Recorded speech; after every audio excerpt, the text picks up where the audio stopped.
Hello, John. Hello, how are we? Yeah, good morning. Or what day, what time is it at your place? Um, Good evening for me. It's Yeah, 5:47 now. Yeah. great. Yeah, you're telling us about running Silverstripe on Google Cloud, and I really look forward to see Silverstripe in other contexts. The stage is yours. Cool. Thanks, Andy. All right. Just make sure I'm presenting. Cool. So let's just get started, I guess.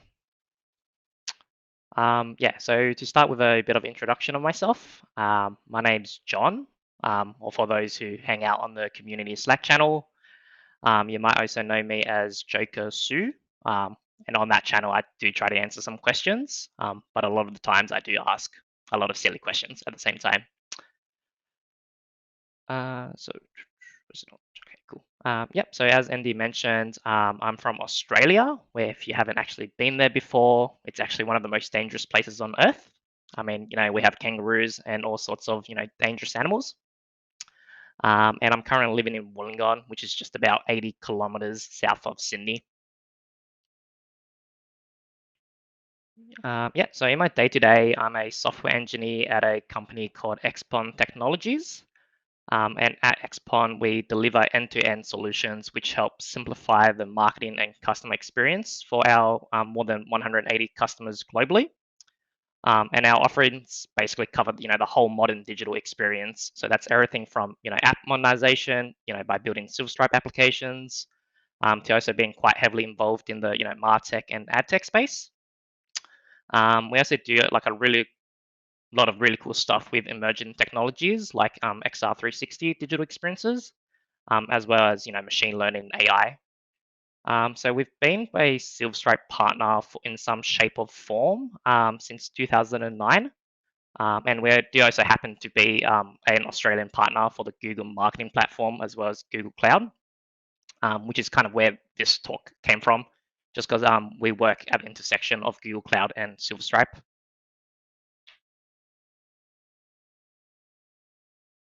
Cool. Yep. So today's topic is a cloud native approach to running Silverstripe on Google Cloud Platform, which is a mouthful. But it's basically what I do want to talk about today is the journey that we've been on and continue to be on for the last couple of years, when we have tried to move our Silverstripe applications to a cloud first environment, mainly on GCP. And to just share some of those lessons that we've learned on the way, from moving it from like a bare metal physical server to moving them in house to the cloud, and maintaining the infrastructure ourselves. And then hopefully I can convince some of you, that adopting the cloud does lead to like a better developer experience for your developers as well.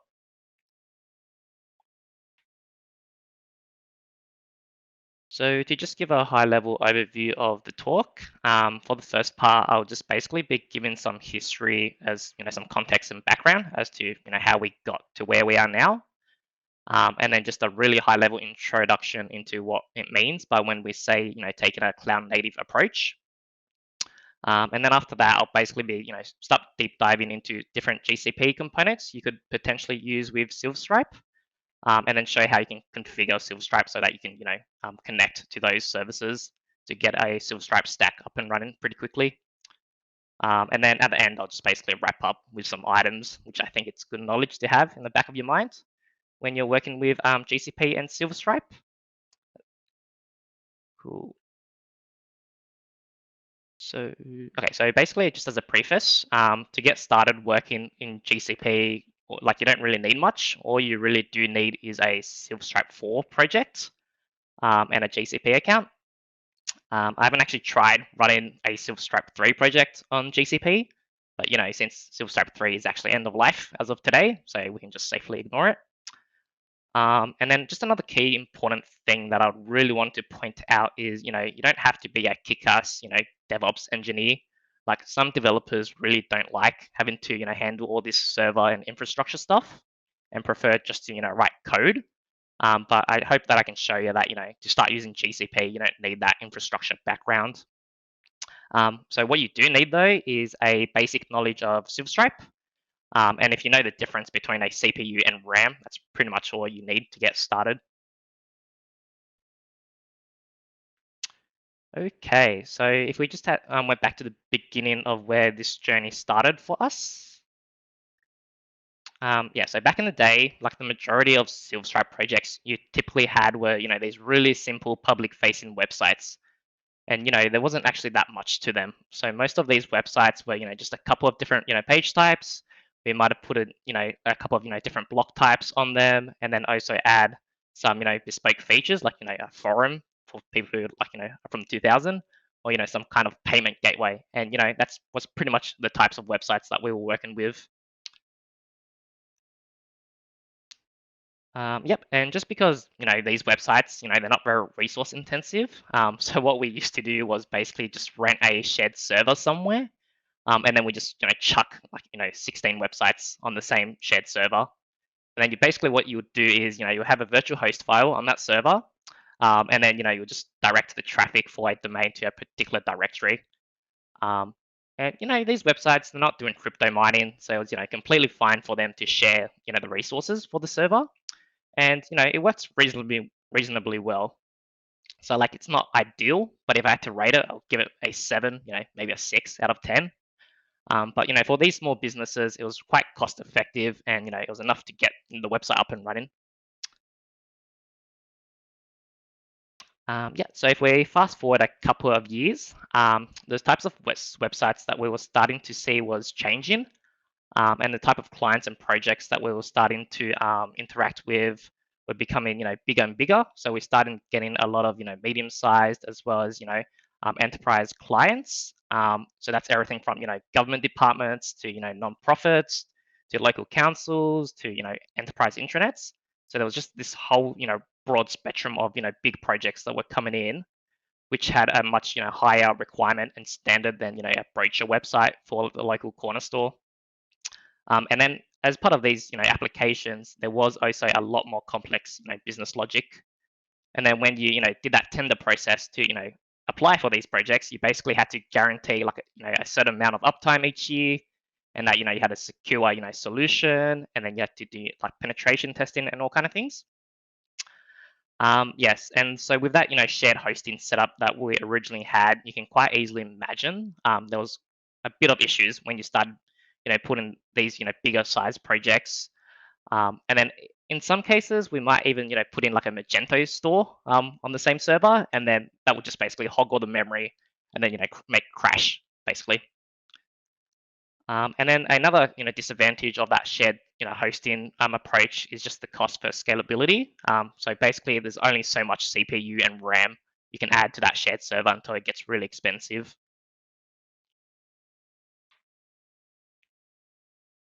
And if we just talk about quickly about the day-to-day experience for our developers, the way we deployed things was really quite simple.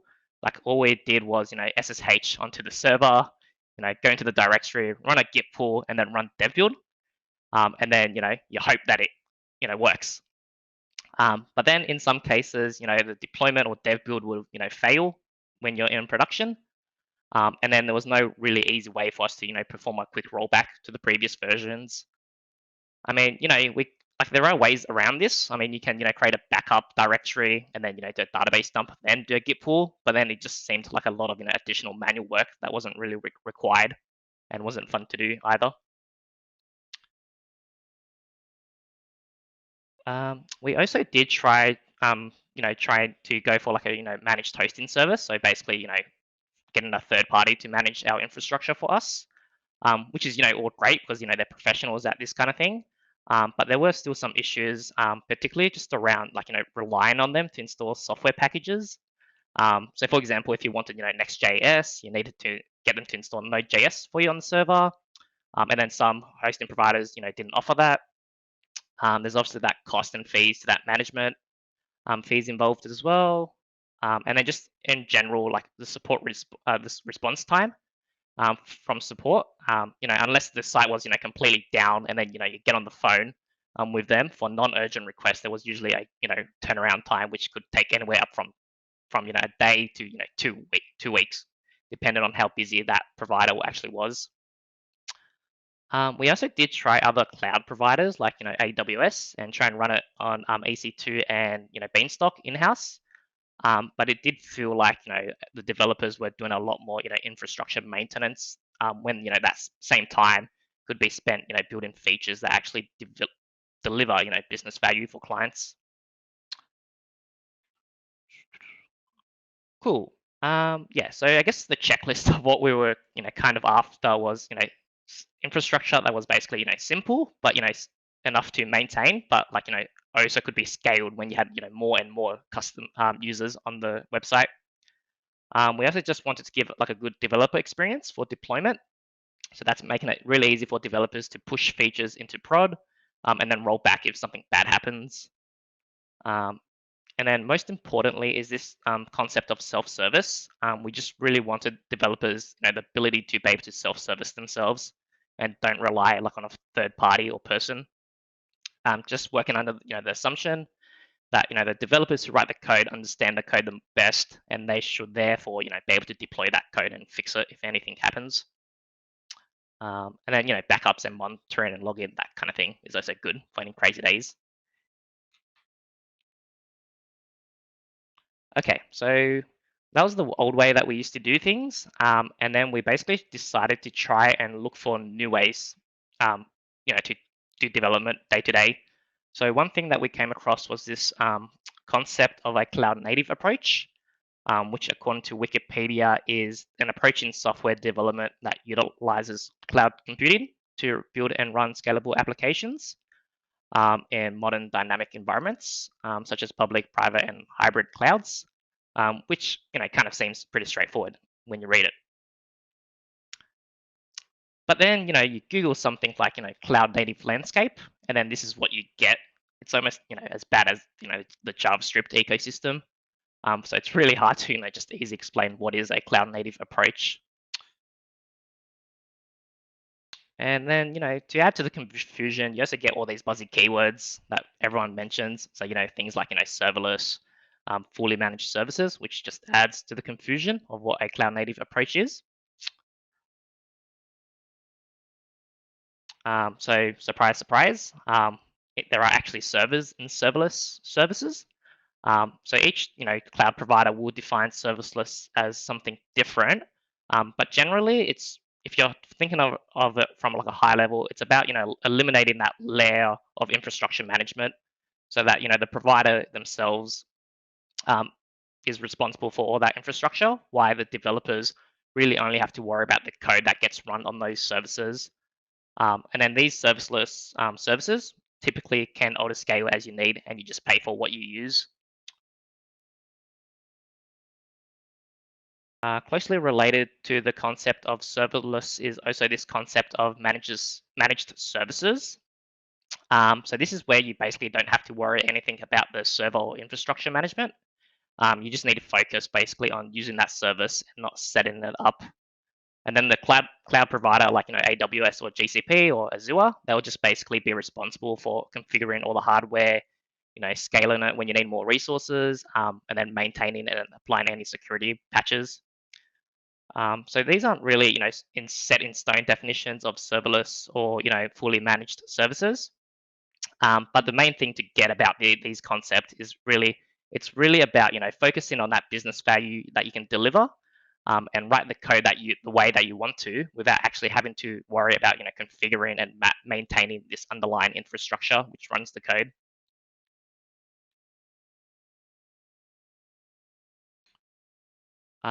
So basically at the core of a cloud native approach, there's basically 5 basic principles.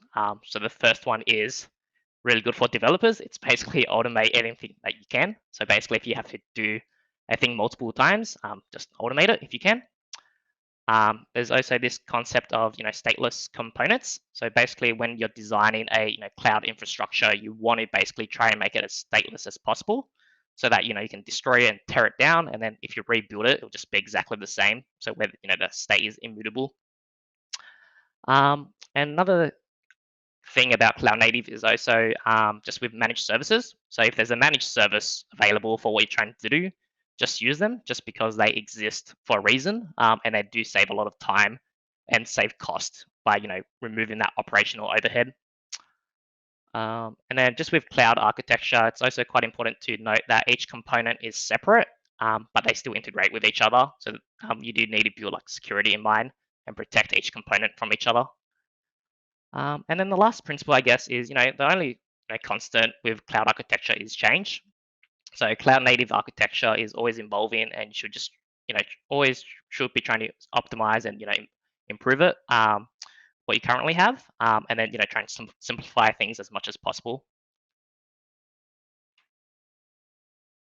Okay, so time to start talking about GCP. So the reason why did we go for GCP? When there's obviously Azure and AWS, which has more market share. So out of those three big providers, they all have their pros and cons. But I personally feel like I like GCP better just because it has a better developer experience, and it just feels more organized. And then if you go to the AWS console, for example, it always feels like a mess, and things that they just keep adding more and more things, which makes it really confusing.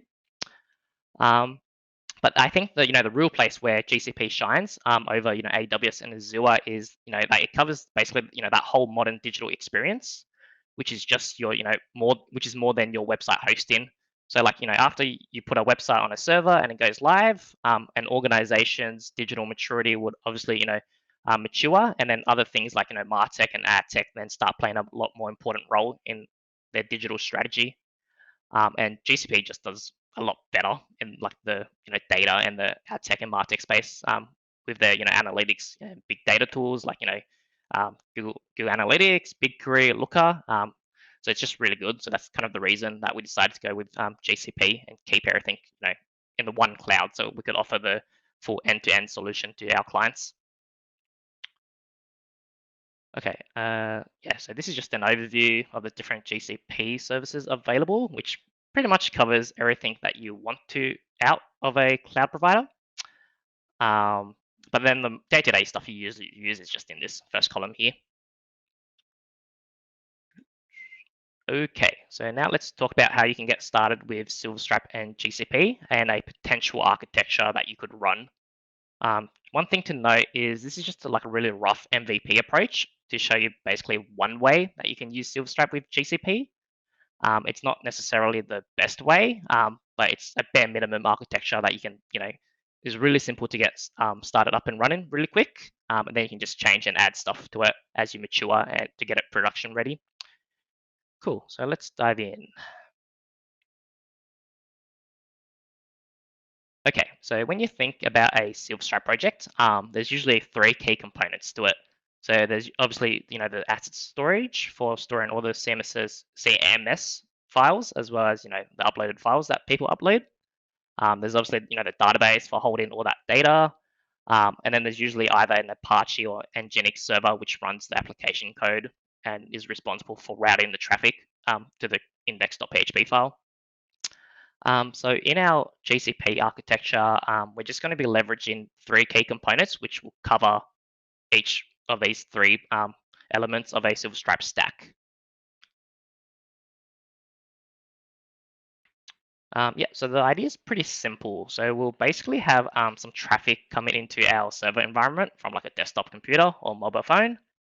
And then we'll have this thing called an app engine, which is basically a server instance. And then this will have App Engine basically provides a load balancer out of the box, which will then route the traffic that's incoming, and then stick it into and route it to distribute the traffic into the correct App Engine instance, which runs your Silverstripe application code. And then that Silverstripe App Engine instance will then connect to Cloud Storage and Cloud SQL for the assets and database separately. So one thing to note about App Engine also is it's stateless. So basically, if something really goes badly wrong, you can basically tear it down, and then you can just rebuild it and redeploy the Silverstripe code onto it, and then it will just basically continue working the way it did before. Cool. Okay, so the first component I'm just going to talk about is Google Cloud Storage. So Google Cloud Storage is the equivalent of AWS S3 for those more familiar with AWS.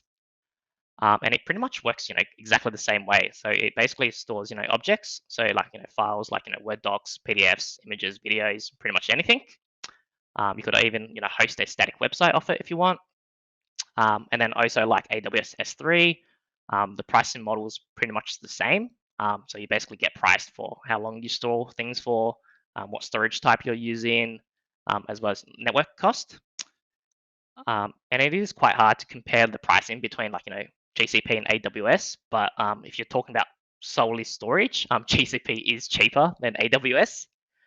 So in this example here, there's about 50 gigs of storage with, a moderate amount of operations, and it only comes out up to, just over $1 US. So it's really cheap when you're trying to store stuff on the cloud. Yeah, so to set up cloud storage with Silverstripe, the process is actually quite similar to how you try and set up AWS S3 as the Silverstripe asset system. So basically what you need to do is you need to go into the GCP console, create a new bucket, and then you basically, in that bucket, you need to create two folders. One called public, one called protected, which will respectively store your published and draft assets for Silverstripe. You also just need to create a service account. So a service account is similar to like an IAM role. So it's basically a special type of account that represents a non-human user. So like, it could be like a application or some CI pipeline. And basically we will, pass this service account to our Silverstripe app so it can interact with our cloud bucket. And when you do create this service account, it will let you basically download a JSON key file, which is just a JSON string. And then that's what we'll basically be using to authenticate and access the cloud storage bucket. And and then make sure when you create that service account that it has the permission to read and write from the bucket. Okay, so this is kind of what it will look like once you've created it. So we've got a bucket here called demo test bucket CI/CD with two folders, one for protected and one for public, ready to hold your Silverstripe assets. Okay, so now that everything is set on the Google Cloud side of things, we just need to basically hook up Silverstripe with cloud storage. So there's actually an existing module here called Silverstripe Google Cloud Storage, which you can just drop in and install using Composer. And this module here works almost identical to the Silverstripe AWS S3 module. It basically lets you store assets on GCS instead of the local file system by using an file system adapter. There's some info in the README and the repo that you just need to follow to change the access for public and protected folders on the bucket so that the public folder is accessible publicly and the protected one isn't. And then you just need to add also two environment variables. So this one here is just the name of your bucket that you want to store things on. So in this case, it'll be demo test bucket CI/CD. And then this GC key file value is just the service account JSON string of, so basically that key file for that service account we just created. And then if you just run dev build and flush, and Silverstripe should start using the GCS bucket. Okay, so now that we got assets out of the way, what we next thing we'd like for Silverstripe to have is basically a database. So I don't know other people, but the thought of setting up a database always makes me cringe a bit. So like, first you have to, usually spin up a server, install the database, then you have to worry about, creating users, make sure they don't have, too many open permissions. Then you have to encrypt the database using SSL. And then even once it's set up, you still have to, maintain it and, apply security patches. It's just, a real pain in the ass. So luckily, Google offers a service called Cloud SQL, which is fully managed, which means Google will basically be responsible for, maintaining it, applying security patches. They'll back it up for you on a regular basis, and then it'll configure all that network stuff for you. It also comes with a host of different features. So from the Google console, you can basically easily export and import databases as you need. It also has failover and replication built in if you choose a multi-zone instance when you set it up. And then it also has that fancy stuff like monitoring and login for any database locks that you might cause in your code. So it comes in 3 flavors. So MySQL, PostgreSQL, and SQL Server. But if you're using Silverstripe, you're most likely going to use MySQL or PostgreSQL for some people. And then being a managed service, there is a bit more cost than your typical database, which you pay according to that CPU and RAM that you use. But it's a lot easier. Like I prefer basically, to pay someone to do all this work, but even then, to send up a database yourself.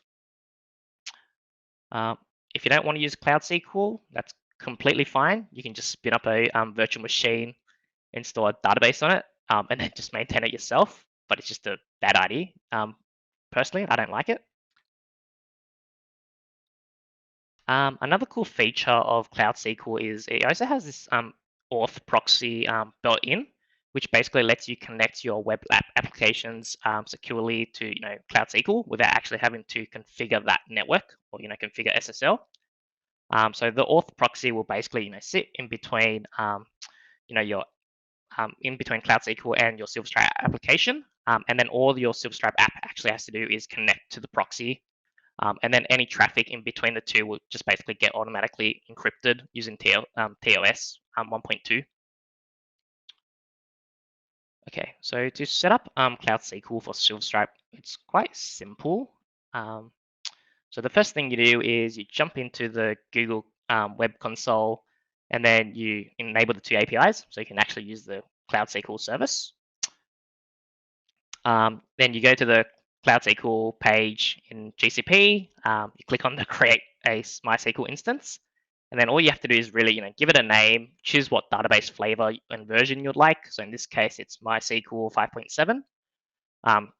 Decide whether you want multi-zone or just a single zone for the Cloud SQL instance, and then decide other things like how much CPU and RAM you want to allocate, as well as how many backups you want to keep on a regular basis. And then you just click create, and it'll spin up the Cloud SQL instance for you. Once that's done, you just need to create a database. So you go to the database tab, click the button that says create database, give the database a name, and then just specify the collation and character set, and that's it. The set database will get created for you. It will have a built-in root user which you can use, or if you want, you can also create a new database user. Again, all you have to do is click the add user account button, and then just put in a username and a password. And then just one thing is to also just remember this connection name, which we'll use in Silverstripe on the overview page. Okay, so to connect Silverstripe with Cloud SQL, you need to get Silverstripe to connect to the Auth proxy on App Engine. And there's just a little bit of a hurdle that you have to kind of jump through. So this is the native Silverstripe database connector that calls a real connect method. And this method actually, the native one in PHP actually accepts 6 parameters, 2 of them being the socket and flag parameter. But the Silverstripe doesn't actually at the moment allow you to pass that socket parameter when you connect into a database. So full credits to Elliot Sawyer's Silverstripe MySQL SSL module, just because that basically showed me how to get around this. So what we want to do, just so that we can pass the socket value to Silverstripe, is we basically just want to create a custom database class, as well as a custom database connector, and then use injector to override it in Silverstripe. So the custom database class isn't much. All it needs to do is extend off the original MySQL database Silverstripe class. And then you just need this function here, which like all this function is really doing is checking your environment variables to see if you have the database socket value specified. And then if it does, it passes it as an array to the connector connect method in our custom database connector. And then in that database connector, it's pretty much exactly the same as the parent MySQL Lite connector. The only difference is we're basically adding 2 extra parameters. So one for the database socket, and then one for the SSL stuff if you want. So hopefully we either Silverstripe will fix this natively, or I'm also hoping to get a merge request in for Elliot's module so that we can also pass database socket into your database connection. Okay, so to configure Silverstripe with the Cloud SQL database, it's pretty straightforward. So the first three are your normal ones. So your database name, password, and username is exactly the same. The SS database class, you just want to set it to that custom database class we created just a bit earlier. One important thing is database server should just be null. Otherwise, it would basically try and listen for that TCP port and not that Unix socket that we want to connect to. The port that we want to connect to is 3306, which is just the default MySQL port. And then the socket name is basically Cloud SQL, and then you just suffix it with that connection name that you can get from the Cloud SQL dashboard. And that's pretty much it to get the database up and running with Cloud SQL. Cool. So the next thing we want is basically something to run our code. So GCP has a number of different computing options. So on the left here is just your normal, virtual machines. So that's similar to your AWS EC2, but we don't want to maintain the servers, so that's off the list. There's also GKE, which is used to run Kubernetes, and why it's really good for projects. There's a really steep learning curve, in my opinion, so we're going to ignore it for now. So the compute service that we're going to be using is this App Engine, which is a NoOps infrastructure. Cool. Yeah, so App Engine is Google's NoOps serverless platform as an offering, which basically means you don't have to configure any servers, and it has scaling built in. All you have to do is basically write the Silverstripe code and then deploy it and hand it over to App Engine to run it, which is awesome. Cool.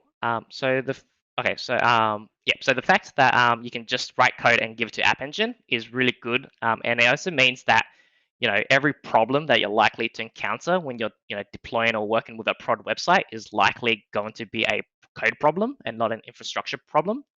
And then developers typically find solving those code problems a lot easier and faster than infrastructure problems, like a misconfigured host file, for example. And it does really, help contribute and make that overall developer experience so much better, as developers can just focus on writing code.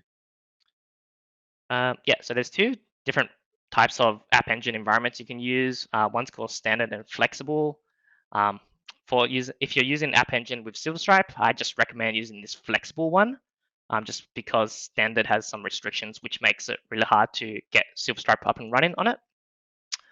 And then to run flexible, all you need is basically give it a runtime that supports HTTP requests. So that can be anything from PHP, Python, Java, or a custom Docker image, anything like that. As long as it can be deployed as a container image, you can run it on App Engine. One of the favorite things about App Engine that I really like is, other than just having to focus on writing the code, is it has this feature called traffic splitting, where you can basically have multiple versions of the code base running at the same time. So you might have like a version 1 that receives 50% of the traffic, and then version 2, which might receive the other 50, and that version 2 would have a new feature. And just because this really opens all kinds of opportunities with how we actually can do deployments. So for example, we can do something like a blue-green deployment. So this is basically where you have two versions of your code base running, and then you deploy your code to version 2, version 2 to the green environment, and then you test your code. And then once you're happy, you basically migrate 100% of that traffic from that blue version to the green version, and then you can just roll back by switching the version if you need when something goes bad. You can also take it up one step further and use something called Canary deployments. So this is similar to like a blue-green deployment. The only difference is instead of moving traffic immediately from version 1 to 2 in one go, you can take a phased approach and you can gradually migrate traffic across. So that could be could do 5%, 10%, 20%, and then 40, and then 100% until all the traffic has been migrated to the new version. So this just has opened a whole world of opportunities for us in the way that we can do deployments and rollback. So to set up the load balancer, if you have multiple App Engine instances running, you don't need to do anything. It's built in. It will do it for you automatically, which is awesome. Okay, so how do we actually get the code to run on App Engine? So the way we do this is what we need to do is add a app.yaml file for people who don't like YAML. You can't basically skip this. You need to have an app.yaml file in your Silverstripe root directory. And then this app.yaml file is responsible for telling during the deployment, App Engine, how do you want to run that Silverstripe application. So it's pretty straightforward. So the first half of this is really just configuring the App Engine instances. So we're basically telling it we want to run PHP, we want to use App Engine Flexible, just telling it where the index.php file is. In this case, it's in the public folder. Allocating the CPU and disk space and memory that you want to allocate for an instance. And then you can also specify like how you want scaling to work. So in this particular case, there's only going to be like one instance running, but we can make it so that, when one instance reaches 80% of CPU usage, we want to spin up a second one and then, scale it back down and whatnot. This handlers thing is just so that when people on the browser, they look for, public resources folder, it'll just redirect all that traffic to the resources folder. And then this here is basically just your environment variables. So for anyone who has used a Docker Compose image, it's pretty much exactly the same. You have your environment, Silverstripe environment variable, and then just give it a value here. And then just one important thing is to also specify the Cloud SQL instance that you want App Engine to be able to use.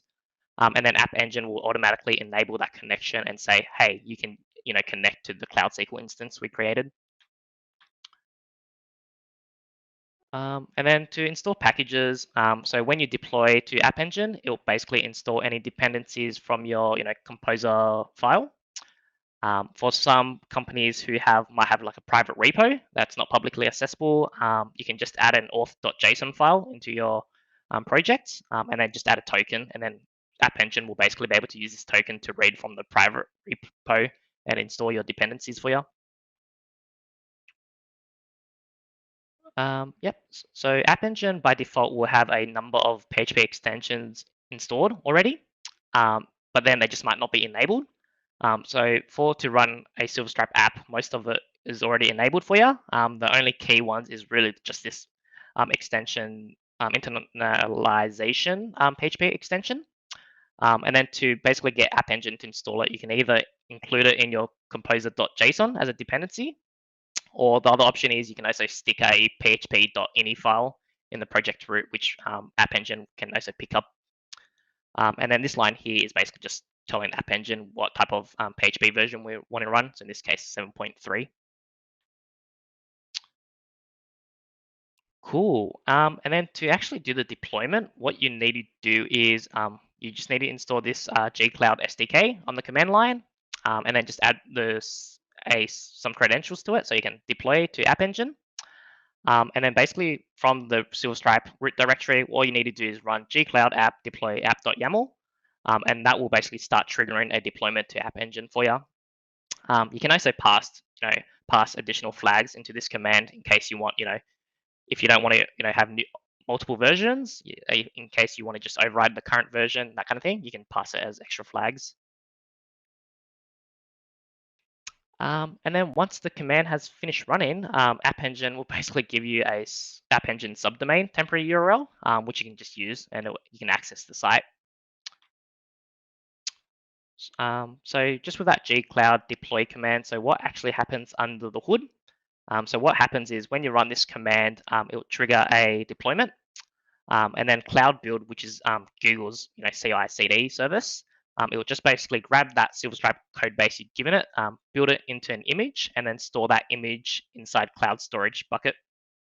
App Engine will then deploy that image as a new version or instance, depending on how you configure that original command. And then once it's been set up on that App Engine as a container, it will start running some health checks. Which if it passed, it will then start, moving the traffic across to that new version you've just deployed. And then if it's failed, it'll just roll back. And because all that traffic is still on that old version, nothing will break. Like people won't notice it, something gone wrong. And that's pretty much all you need to do to get, a Silverstripe app running on App Engine. So it's pretty straightforward. just some other things about deployment is if you want to ignore certain folders or files like node modules from getting included in that image build, you can just add a .gcloud ignore file, which works exactly like a git ignore file, and you can just ignore the files that you don't want to be included in that build of the image. Okay, so just some other things that you probably would like to know when you're running Silverstripe on App Engine. So for email, it's just recommended you use a third-party service, which does email better anyway. So that's something like SendRead or Mailgun. So just use that. App Engine and the Cloud SQL databases stores everything in UTC format, which is completely fine, just because it's the proper way to store dates and times in databases. But like when in your code, if you do want to have to convert from UTC back to your native time zone, I would just recommend installing a library like Carbon, just because it does that time zone conversion pretty well. You obviously want to be able to log any errors or messages. So GCP has an operations suite where you can send your logs to, and you can set that up using a monolog, which Silverstripe uses anyway. You just need to configure it to send it to GCP. One important thing about versions, so App Engine can have multiple versions running at the same time. Just make sure you remember to delete the versions that you don't need, just because if, for example, if you do have 2 versions running, you're paying for 2 instances. So there is a cost to running multiple versions. And then just managing secrets. So like in that app.yaml file, there's a lot of environment variables, like the database credentials and that kind of thing. So you kind of want to keep that hard-coded out, not hard-coded inside that app.yaml file, and maybe include it as part of like a secret manager when you're implementing a CI pipeline. And just one other thing also is this architecture is really just a starting point. So you can always, start using CDNs and cloud functions, or moving away from App Engine and using Kubernetes if you want in the future. But it's just really a starting point to get started using GCP pretty quickly. So App Engine, as I mentioned, when you deploy to it, it'll give you a temporary App Engine subdomain, but you 95% of the time, you probably would like to add a custom domain. So to add that custom domain, you can just go into the App Engine, click on custom domain, and then just point your and it'll give you some DNS records, and then just point your domain to the App Engine instance. And then once you've added the DNS records and Google has basically verified that you actually do own the domain, it will also automatically provision a Google managed SSL using Let's Encrypt or Google Trust Services. And then it'll just be responsible for managing that SSL and auto renewing it for your custom domain. And then if you want to, use your own custom SSL, that's completely fine. You can just upload it by this tab here as well. Okay, so I think this is the last thing. So obviously, we're running that command manually, which isn't very good for the developer experience. So if you want to improve the developer experience and automate it in a CI/CD pipeline, it's actually pretty easy. So this example here is a GitLab CI pipeline that we have. And all you really need to do is, assuming you're using Docker or another container, you just need to build a container using this Google Cloud SDK image, which will have all the commands already included for you. And then if you can ignore this is just some stuff. And then you basically just need to give it some service account credentials so that the CI pipeline can do that deployment for you, which is this line here. Activate the credentials, and then just run the command that we showed earlier, and then that will trigger the pipeline and send stuff to App Engine when you commit to Git. So hopefully, I've shown you today that the cloud isn't really as scary as it sounds, and it's quite easier than expected to get Silverstripe up and running on GCP.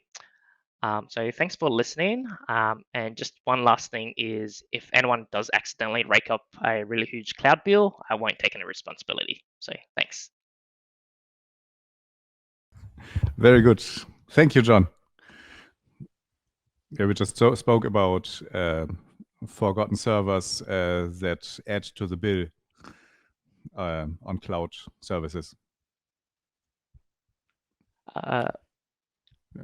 sorry. Can you hear me? Yeah, I can hear you now. Yeah, sorry. Yeah. Okay. Sorry. No problem. Yeah, we just spoke in the team about forgotten services, forgotten servers running in a service, and then they add to the bill. There are some questions. Johannes had a question. Mm-hmm. One moment. Yes, that's true. How do you handle sessions with multiple instances? Yeah, good question. So the way we've been approaching it is just because that App Engine thing is stateless.